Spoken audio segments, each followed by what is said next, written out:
We haven't talked about this yet. This is a question I got asked a few times in the last few videos, and I wasn't really ready to address it until today. So here's the question. What is going to happen to me and my family if we can no longer afford to live here? What are we going to do? So let's get into it. Hey everybody, it's Amanda. I'm sitting in this car today. I am still not used to Subaru. This is day 2 of being able to drive this car and it being new to me. So I apologize if I seem a little bit out of place, but I want to make a few things clear before we get this video on the road, because I have a lot of new subscribers and I appreciate you guys. If you haven't subscribed, I'm trying to get to 10,000 subscribers by the end of 2025. And we're getting super close to 7K subscribers, okay? Now, I don't always talk about the most joyous things in the world because I get asked a lot of questions and then I make a video about them. And this particular subject I've already gone through before, okay? So if you're new to my channel, my name is Amanda. I'm 35 years old. I'm going to be 36 in less than a month. And I've lived on a low income all my adult life in the state of Oregon. Now, your version of low income and Oregon's standard of low income are going to be a little different because it's a little bit more expensive to live here, okay? I mean, I live in the Palm Springs of Oregon, so it just is what it is. No matter how you cut and dry it, I'm on a low income, okay? So it might not be to your standard of what low income is, but I'm struggling, okay? And I've been struggling for a long time now.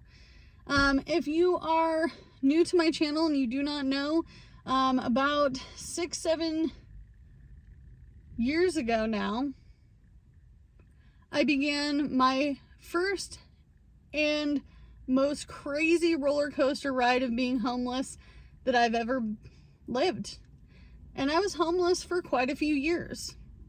I went from living in an apartment to getting evicted due to lack of money, not necessarily anything else, but 99% of it was financial. The other 1% was just unfortunate choices of other people, okay? And I say that with that look on my face because I want to be honest without telling too much of my personal life, okay?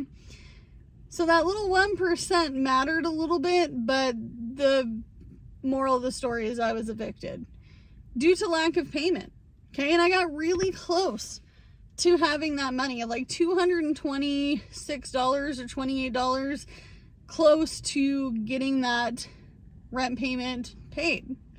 But life was not nice to me. So I then started my homeless journey. I started my homeless journey with my family, and I ended it by myself. I'm sure that you guys could do the math. I don't need any negative, nasty comments about it. I'm just telling you the honest truth. And it ended with me sleeping in the back of a 2020 Kia Sportage that I had to buy. I had to buy it because my other car was breaking down and it took its last trip, okay? And I had to buy that Kia so I could live in it. It was never meant to be, I'm going to drive this car because I want to. It was like, I have to drive this car because it's reliable and I have to, okay? So I guess the question always seems to come up, especially in the last few videos, what's going to happen to you and your family this time around? Because you haven't lost everything. You still have your family, Amanda. Like, where would you go? Where would you go? Now, it took me years with an eviction, working 2 jobs, living on a low income, scraping by, eating as little as I could, saving every single dollar that I had to get into that apartment. And then we got really lucky and find a needle in a haystack, and that's the mobile home we live in, and we got it for $5,000. Now, I also get asked questions why I'm never going to give you a house tour of that home. I didn't say never. I just said that by the time you see the house tour, I won't be living there. And that's for privacy and safety reasons, right? You know, my husband doesn't want me to show the house. Even though we have been working on it and it looks really super awesome, we don't really want to show every bit of our lives on YouTube. Sorry. I know it sucks. If it was up to me, I probably would, because it's just a house to me. However, what happens if this park decides that they're no longer going to rent to us, or we cannot make the money? That's the big ticket. That we're not making the money to sustain living here. That is the ultimate question I get asked. And the answer is, we have a plan B with a plan Z. Okay? So, plan B is very simple. My husband has a best friend that he has had in his life for the last 20 years. Okay? And his best friend's family is like family to us and to him. And this best friend knows that there could be an economic crisis where all of a sudden we're not making enough money. Now, obviously you don't want to stay with somebody forever, so the plan B would be to go there. Stay there for anywhere between 3 to 6 months. We said, you know, I know he'd never kick us out, but 6 months is a long time to live with people. It's a long time. Like, I haven't had a roommate since my 19th birthday, okay? I've been living on my own ever since then. So for me to have roommates, it would be too much. It doesn't work with the wiring of my brain. I know that sounds kind of crappy, and somebody's going to be like, but you have to do what you have to do in the comments. No, I don't. I'm a grown woman. I'm grown and I want to do what I want to do, okay? So what would happen would be that in that 3 to 6 months time, we would have to literally stomp the pavement. We would have to do every single side hustle. We would have to do every hourly job. We would be seeing the inside of this house that we'd be staying in only when we sleep. Okay? I want to be out of their hair. I want to be doing all these different things. If that was to be the case, I would be stomping that pavement as hard as I possibly could. Let me tell you, bestie, I love to hustle. I love hustling. Me and the hustle, we have a good relationship together, okay? So that's what I would do. I would take whatever money we got from this mobile home, even if it was 10 grand out of that would mean we gained 5. I'm not selling it for any less than that. I mean, these homes in this mobile home park are getting sold for $30,000, folks. So, worst case scenario, that would be the case. The other absolute worst case scenario is that the park buys us out of our mobile homes. Still money. Even if I got my money back plus a little, I would be happy. I would be happy. And honestly, we're not at that point yet. However, I've thought about all these things. What would I do? Where would I go? What would happen after the 6-month mark? The 6-month mark would tell me, Amanda, Jordan, husband, wife, you need to figure out where the next place is that you're going to be and just go. It doesn't, listen to me, bestie. Does it really matter where you live at the end of the day? If you have a roof, your 3 hots, your cot, transportation, and you have some sort of means to make a living, does it really at the end of the day matter where you live? And I realized this deeply when I was sleeping in the back of my car. I was like, where can I move? What is the cheapest state I can move to? Where is it at? And you know what? I did lots of research on the cheapest states to live in, cheapest place to buy a home. Your life is made if you can own a home outright, right? If you're in that situation, you don't have a mortgage, how much better do you feel about the situation with the economy? Probably better, because you don't have to worry about the stability of where you're going to be. You know where you are. You have the place. It's yours. The deed is in your hand, right? So that's what I would be looking for. Where would the cheapest place be that I could go, throw all my money at it, get on a plane, fly, get on a train, get on a bus, sell everything I have, walk away with the clothes on my back? I've done that already before. I've done it. I've done it twice. I did it 2 times. I did it once when I tried to sell everything I could to stay in that apartment. I then, the second time around, when I was the last person standing on this bare piece of property that we bought out of just necessity, off the grid, I literally sold everything I possibly could that wasn't glued down, okay? I sold propane tanks. I sold a barbecue. I sold legitimately I sold someone like sheet metal that was on the property. I sold, the most ridiculous things. I had a yard sale where I was just like, I know that we're limited on the community we're in, but take what you can, give me $1. I don't care. I'm leaving anyway. The less I have to bring with me, the better. The better. I would literally leave with the clothes on my back and maybe a small suitcase of clothes and things that I cannot absolutely replace. I'm talking family pictures.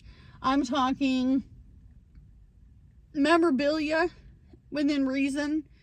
I still have things from my childhood.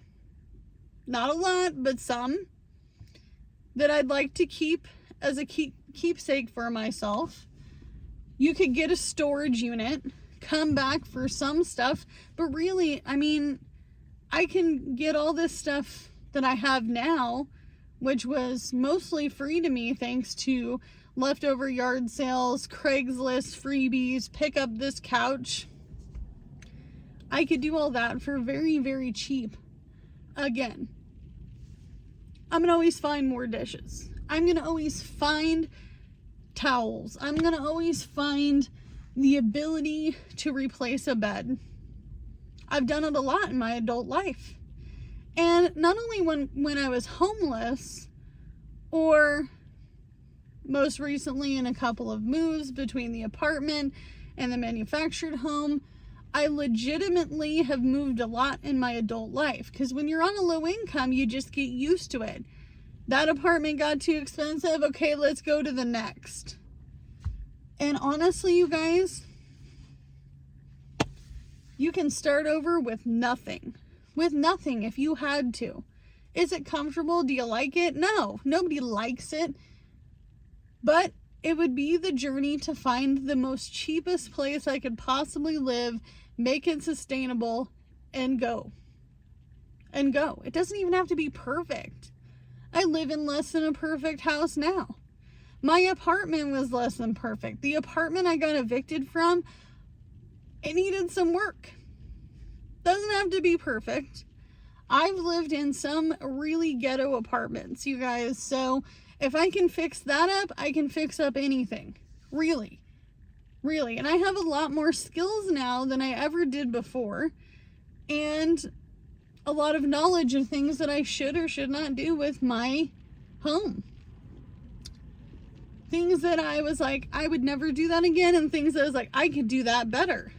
So that's the ultimate answer, would be that we have that small buffer in between here and somewhere in Oregon and wherever we land. That's the answer to that. Am I moving tomorrow? No. Honestly, I am one of their only really reliable renters. I rent the land. I own the home. I pay my rent on time. I pay my utilities on time. They don't have to worry about me. I will find a way to get it paid. I always do. I do have a lot of anxiety and PTSD towards homelessness and moving, especially the ultimate how long am I going to be doing this, gives me anxiety. I have a lot of PTSD from being homeless.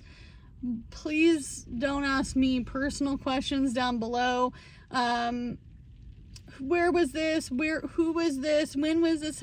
Don't ask me. I'm not going to answer you. I will delete your comment, and if it's rude, I'll block you. So, I mean, I know that sounds terrible, but I don't need to relive some of these things. I just need to let everyone know that if you have to find the cheapest possible place to live in reason, and you can get yourself in a better position to do that, you might have to. You might have to. And you know what? I've lost it all more than one time. I've lost it all more than one time, and it sucks. It's ugly. You don't want to look at it. You don't want to go, this is the situation I've been dealt. It's not fun. It's not. And, you know, if you're in a position now where you're like, this living situation's not working for me, maybe it's time for you to make plans. Because nothing is going to get easier. It's not getting easier. It's not getting cheaper. Things are not, they're not getting better fast. And honestly, you guys, an avocado at the store today, when I went to go grab some unfortunate, not budgeted, had to use a little bit of my buffer in my bank account to buy some fruits and veggies and things for taco night, because this is the last night for spring break, which is crazy for me. I'm like, spring break's already over, and we did terrible out there gig working, guys, and it was spring break. Come on. Next week's not gonna probably be any better, even if your spring break's coming up. Unless you want to meet me in the center of Oregon, you know, I'll give you a ride somewhere. I'll deliver your groceries. I'll deliver your DoorDash meal.